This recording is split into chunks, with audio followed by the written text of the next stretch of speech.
Bank অ্যাকাউন্টের নম্বর জানেন কিন্তু নিজের জমির দাগ নম্বর জানেন তো? জানেন না। খবরটা মোটেও সুখের না। ভূমি বলতে গেলে আগে তফসিল মানে কি জানতে হবে। তফসিল মানে আপনার জমির পরিচয় বা ঠিকানা, যেখানে থাকে জেলা, উপজেলা, ইউনিয়ন, মৌজার নাম, দাগ নম্বর, খতিয়ান নম্বর, মালিকের নাম আর জমির পরিমাণ।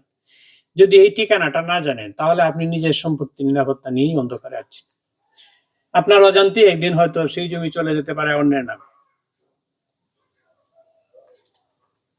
আমরা অনেকেই ব্যাংকের পাসওয়ার্ড মুখস্থ রাখি, ইমেল বা অনলাইন ব্যাংকিং নিয়মিত দেখি, কিন্তু নিজের জমির স্টেটমেন্ট জানি না, নিজের পিতার জমি কোথায়, কতটুকু, কার নামে, সেসব নিয়ে ভাবিই না। আর এই অজ্ঞানতার কারণেই আজ দেশে লাখ লাখ ভূমি মামলা চলছে, জমি নিয়ে বায়ে বায়ে দ্বন্দ্ব, মারামারি, এমনকি প্রাণহানির ঘটনাও ঘটছে। একটু জেনে রাখুন, ভূমির হিসাব সব মৌজা ভিত্তিক। একটি মৌজা হলো জমি ব্যবস্থাপনা সবচেয়ে ছোট ইউনিট, আর খতিয়ান মানে হলো কোনো মৌজায় জমির মালিকানার ধারাবাহিক রেকর্ড। দাগ নম্বর মানে হলো প্রতিটি প্লটের রেফারেন্স নম্বর। এই তিনটি, মৌজা, খতিয়ান আর দাগ নম্বর, জানলেই আপনি আপনার জমির পরিচয় বুঝে ফেলতে পারবেন। আমাদের সমাজে এক অদ্ভুত সংস্কৃতি চালু আছে। বাড়ির বড়রা মনে করেন জমির কাগজ শুধু তাদের জানার বিষয়। ছোটরা জিজ্ঞেস করলেই বলে, তোমার এত জানার দরকার কি? ফলে পুরো পরিবার অন্ধকারে থেকে যায়।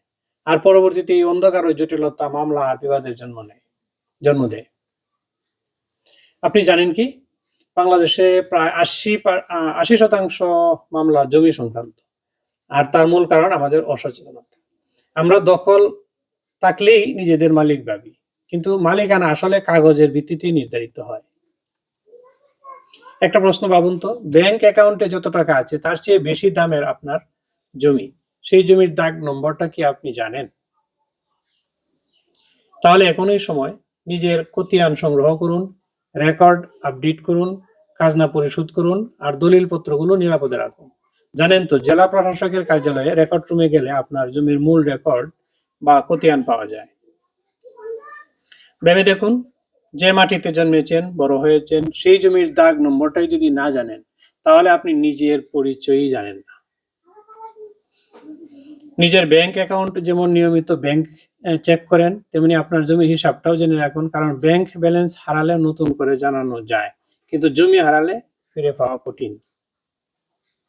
এইগুলি আমি মাশফাকুর রহমান, সিনিয়র সহকারী কমিশনার ও সাবেক এসিলেন্ট, চিরির বন্দর, দিনাজপুরের ফেসবুক থেকে পড়ে শোনালাম। ভালো থাকবেন সবাই।